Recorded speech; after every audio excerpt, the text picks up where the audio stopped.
Hey guys, before we start the video, I want you guys to take notice on this. What they send you here is they tell you to start from the left side. Then if you go to YouTube and look on the video, it tells you to start from the right side. So keep that in mind and be careful, because I had to lift it up and you guys will see in the video. What up, fam? Sgk23 Tv Network, the network, back in the building with yours truly.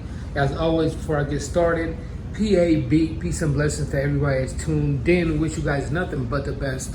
I'm sure you guys see something in, the thumbnail / the title, but so we're going to talk about your 2020 Ninja naked, pretty much, outside of the gas tank, number one. A couple of pieces sent to me to do a review.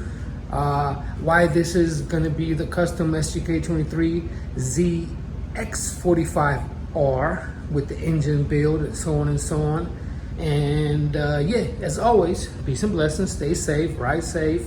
All my sneakerheads, stay tuned. Everything is delayed right now. It's the worst time. I even feel bad for my customers. It's not even my fault. It's just is what it is. Right now, it's the worst time to do a bike build. I can tell you that. But I wanted to, number one, show you one issue, misalignment with the front tire and how it looks or how you can fix it. Number two, I wanted to show you the bike naked. This is the right side. And also the T-Rex frame crash sliders that I installed, the pros and cons. This is what it looks naked. Everything is off. Those are the carbon fiber parts. Carbon fiber over there, and then the red ones would be the gray part on the fairing, the cover right there. But this is what it looks like naked. Let's get to it. Done pretty well. So first, let me touch up on a couple things. Here is where your relay goes, snaps on, blam, for your USB 12-volt adapter right there. So this is where the relay snaps on, if you guys watch my video, order it from Kawasaki. Number two, things like this. Your lights hook up right here. Your LED lights, your blinkers, hook up right there. And then this, I don't have the lighter on the phone because I don't want it to die. It snaps, hold on, because I can't see, because I got it snaps back in place, bam. And that's what it looks like naked. Everything is off. Spoiler, everything is off outside of the tank. So here is what I wanted to touch up on. Silicone, electric tape. I'm gonna be doing a lot of covering up these wires with electric tape, silicone, like you can see, like right there, right there. These are the fuse boxes they attach to the fairings, same as this one. You see them like that because I've been riding like this without front blinkers from the mechanic. Right here as well. Yeah, that's what it looks like naked.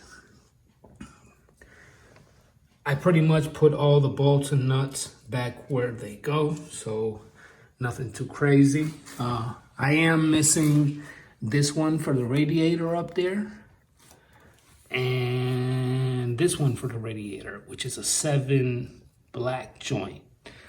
I put on the T-Rex sliders, so let's do the T-Rex slider review. Obviously the pucks are not on because they go on after you put on the fairings, obviously, right? So bam, great quality. That's why I went with T-Rex, just the build. It's kind of like a crash frame slider because you have a bar that goes from the right one to the left or left to the right. As you can see back there, right there, that goes all the way through. The only problem with T-Rex was they didn't send me any instructions. You can see the frame sliders, cage sliders, right? They didn't send me any instructions. So I called them, no problem. Still let you guys look at the bike naked. I called them and I told them, yo, you guys didn't send me any instructions. Oh, no problem, we're gonna email it to you. So they emailed me the instructions. So in the emailed instructions with a diagram, like the whole picture setup and all that, says start from the right side, right? I mean, start from the left side, excuse me, which would be this side right here, right? And I started from the left side, right here. Then there is a link under all that information they sent me that goes to YouTube. Maybe it's outdated, that says start from the right side, which would be right here. This is the other bracket, okay? Not a big deal, but hold on, lights on and lights on. Not a big deal, right? So I started from the left, then when I get to the right, I couldn't thread these by hand. I mean, the quality's impeccable. I might have even over-torqued them, you know. Start from the right side. I'm like, what? I already started from the left. Now you guys can see the bar that goes all throughout, right there, from front to left. So what happens when I get to this side, I can't thread this one in, because when you take the OE ones out, it drops. And it's not per se an engine, like you don't ever want to put sliders on here, because anything happens, you're breaking this or the other side. You want to kind of go off the cage, pretty much, as you can see, which in some ways is still the engine, but it drops. And I'm talking about 2 millimeters or something like that, but it still drops. Even when I was taking the bolt out, the OE, I can see that it dropped. Even if it's 1 millimeter, I can see it. So obviously it's not going to thread in because it drops, so it's not aligned, the holes. Even the little OE gray puck that you guys can't see that you have to reuse, you got to put that behind there. So what I had to do, obviously rear stand, and I'll show you, but I'm not going to be able to see it. Right here, hold on. Right here is where you want to. I had to lift it from there to kind of, quote unquote, lift the engine up and kind of align this back and forth, you know, back to like the normal position. But I had to use a wrench. I really couldn't use, you know, my hands, because I'm pushing it up, but not too much, you know, to where it's over, and wrench it in place, and we're good. I hope so. When I take it to the mechanic, I'm gonna ask him to check the torque for me. I bought this torque wrench. Where is it? Right there. Piece of garbage. The pucks are right here. T-Rex. Obviously after the fairings are done. What's dope about this, the material they use, if you dump it, you crash. This starts burning and burning and burning and burning and burning. So you don't get stuck and clamped and it flips or it breaks or bends your frame or your engine. This is going to keep burning. This is going to burn and burn and burn, literally burn. So it's going to slide like it should, like a frame slider. So it's going to slide. It's not going to get stuck unless it's like a curve or some weird type of situation. This just burns and burns and burns and burns. And it's going to burn down. Even if it has to go all the way down to here, it's going to burn. It's not going to get you stuck. That's why I went with T-Rex. Obviously, the covers, still got to do them on both sides.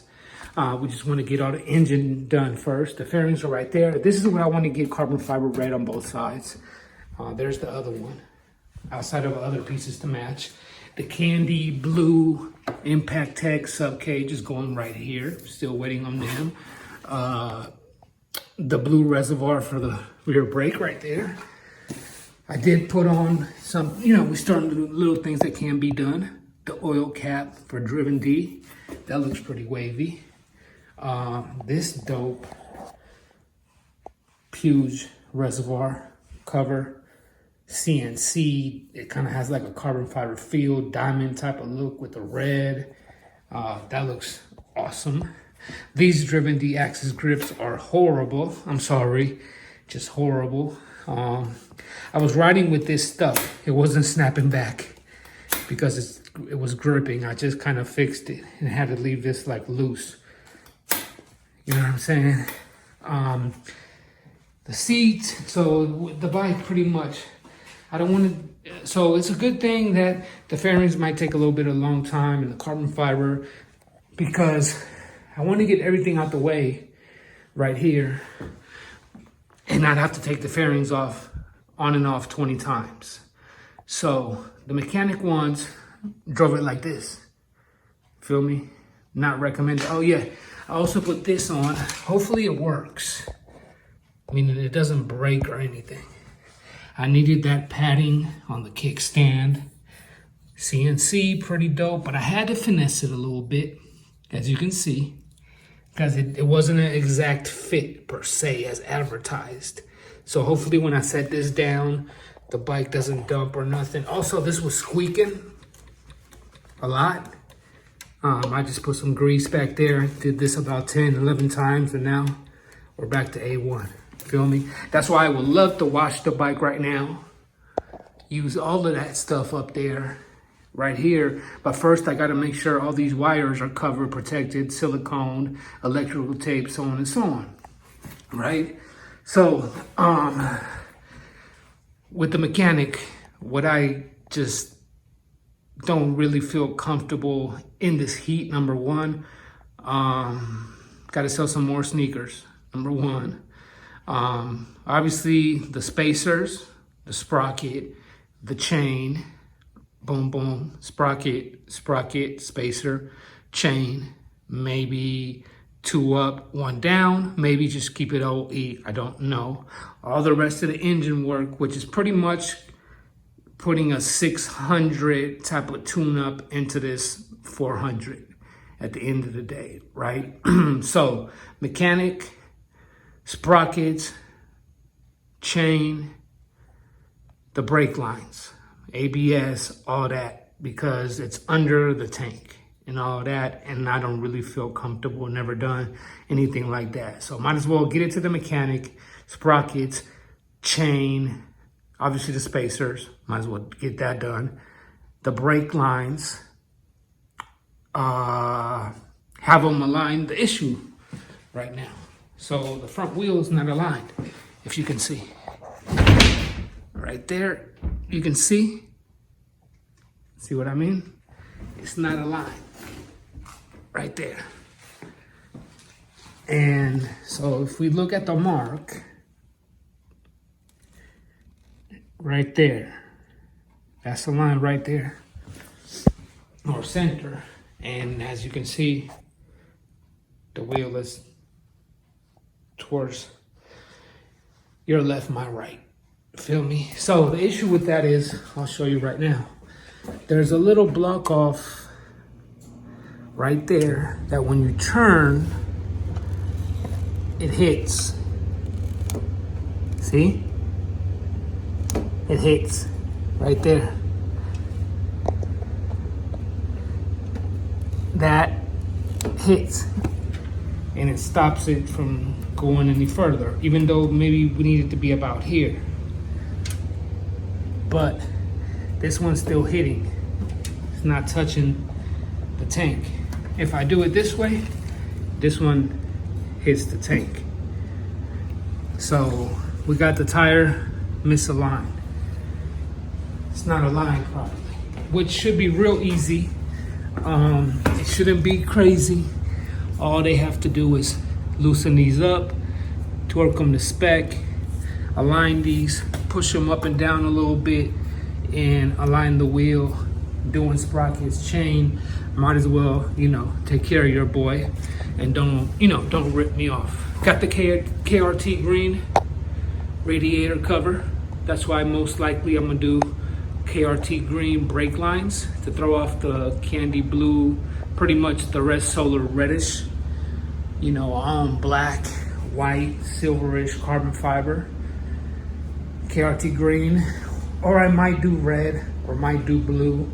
I just think the KRT green might throw it off, and then with some KRT green accents here and there, maybe decals, seats going off, the seat clip-ons. Trying to get the seats done, I could probably do them myself. But what I'm thinking is order the ergo seat, which raises your bike an inch, or raises the seat by an inch, and have that seat upholstered with the passenger. Then the clip-ons, raise them maybe 3/4 of an inch max, maybe an inch max. And instead of being right here, maybe being like right, you know, a little bit more stuntish. You feel me? And working on triple trees and stuff like that, but having it to where the seat is raised up an inch, have the handlebars, in other words, with the clip-ons, pretty much up another inch. And that's that 50 super bike, street bike, 50 stunt bike feel with the rest of the stuff, right? Rims and wheels and all that. Got 110 miles on here. So number one, we gotta break this in. Full exhaust versus slip-on. From professionals, from mechanics, from people that own the bike. The only thing you're gonna get out of a full exhaust system, gaskets, all that, is you're gonna lose weight. Yeah, pretty much. If you do the whole system, you probably lose like, with a Leo, you probably lose like 22 pounds minimum. Outside of that, there's nothing to it. You're not getting any extra power. You might get a horse or two. That's with dyno, that's with tuned, air filter, all that, you know what I mean? But what most people told me is, do the filter, do the slip-on, leave the OEM exhaust, in other words. Because Kawasaki knows what they're doing, and it has certain parts that work in certain ways, you know, and it runs best.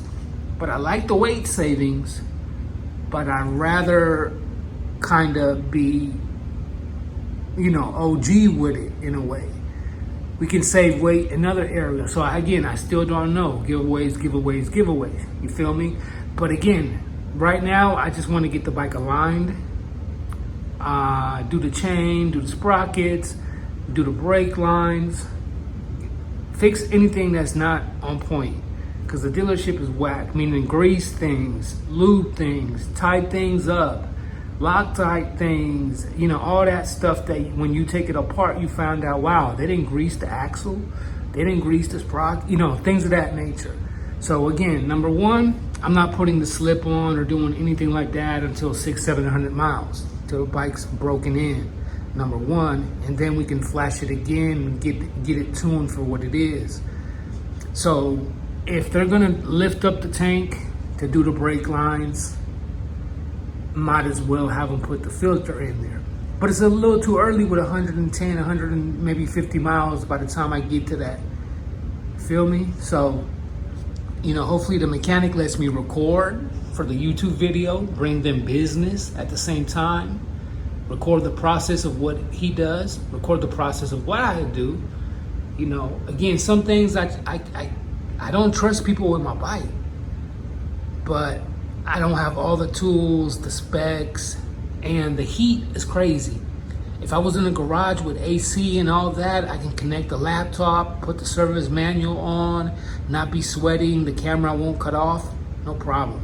I'll do the sprockets, the chain, torque, everything to spec, how it should be done, so on and so on. Send off the things that I need painted, carbon fibered out, all that, no problem.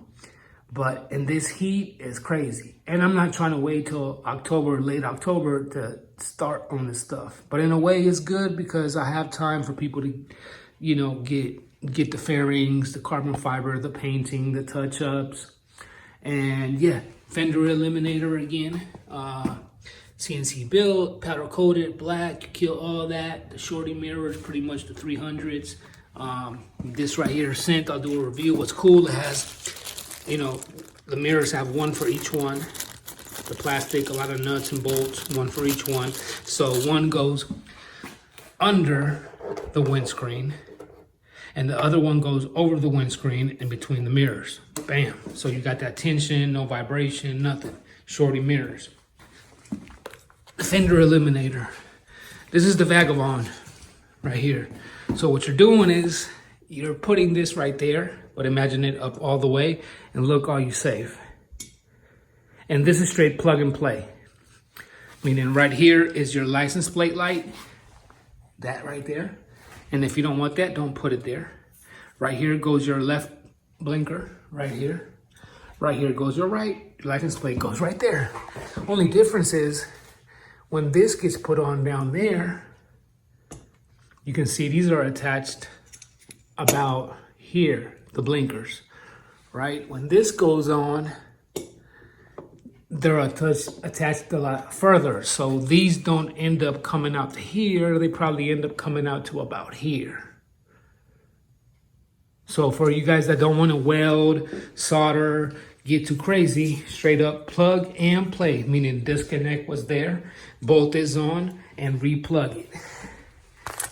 Carbon fiber mirrors, either the OEs or the aftermarket, and that's what it looks naked, guys.